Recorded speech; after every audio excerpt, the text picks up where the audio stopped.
Halo guys, kembali lagi di bagian keempat, Crypto Week of Trading. Di sini kita akan melihat implementasi dari berbagai fase market yang ada dengan yang ada di market crypto itu sendiri ya. Jadi di sini kita akan bahas lebih detail mengenai berbagai fase-fase di market tersebut, terutama di market crypto.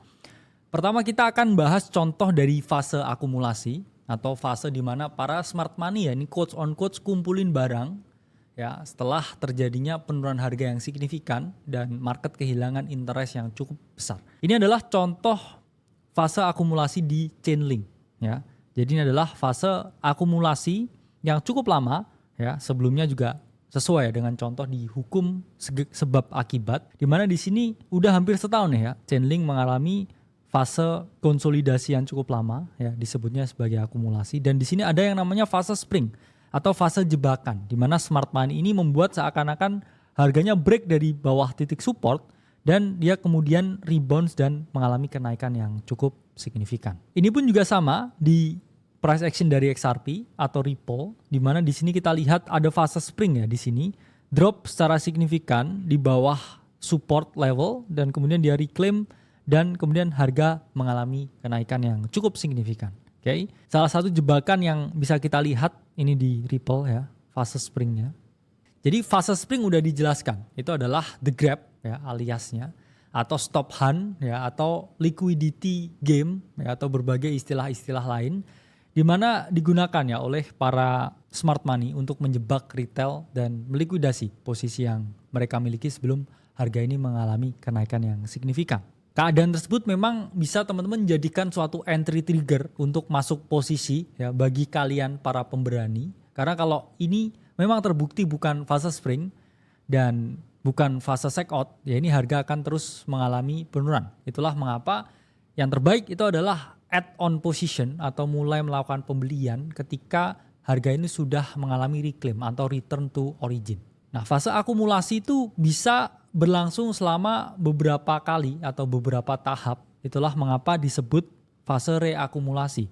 Jadi biasanya setelah selesai downtrend, ini terjadi akumulasi yang pertama, harga mengalami kenaikan ya. Di sini dia tidak mengalami penurunan sehingga ini tidak bisa disebut distribusi, namun dia mengalami kenaikan sehingga fase ini bisa disebut sebagai reakumulasi.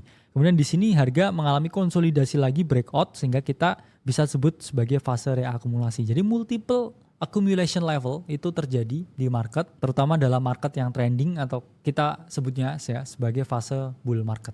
Selanjutnya fase markup. Kita lihat contoh dari berbagai fase markup di harga. Ini contoh dari harga BNB ya.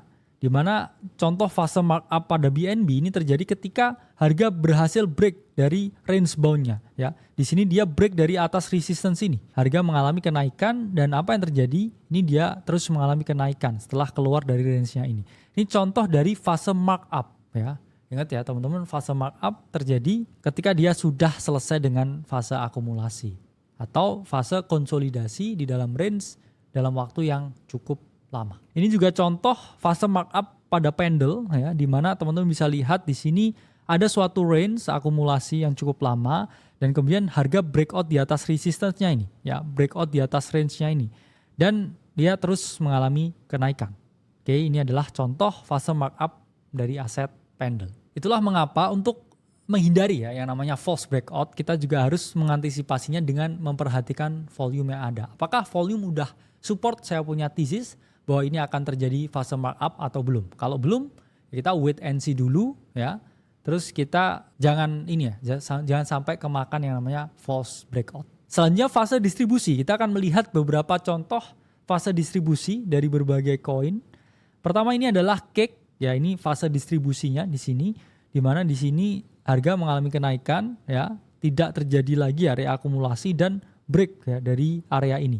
Dan di sini kita bisa lihat ya fase markdown di mana harga terus membuat yang namanya lower high ya, lower low ya, lower high, lower low, dan dia terus mengalami yang namanya penurunan. Dan dalam fase tren yang panjang aka ya bear market, kita bisa tahu ya yang namanya fase redistribusi.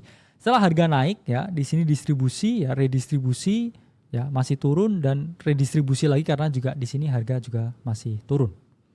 Dan selanjutnya yaitu adalah fase markdown Apa itu fase markdown? Yaitu adalah fase ketika harga ini berhasil break ya dari fase distribusinya. Harga yang break dari fase distribusi, ya di sini contohnya Bitcoin, ini bisa kita sebut sebagai fase markdown.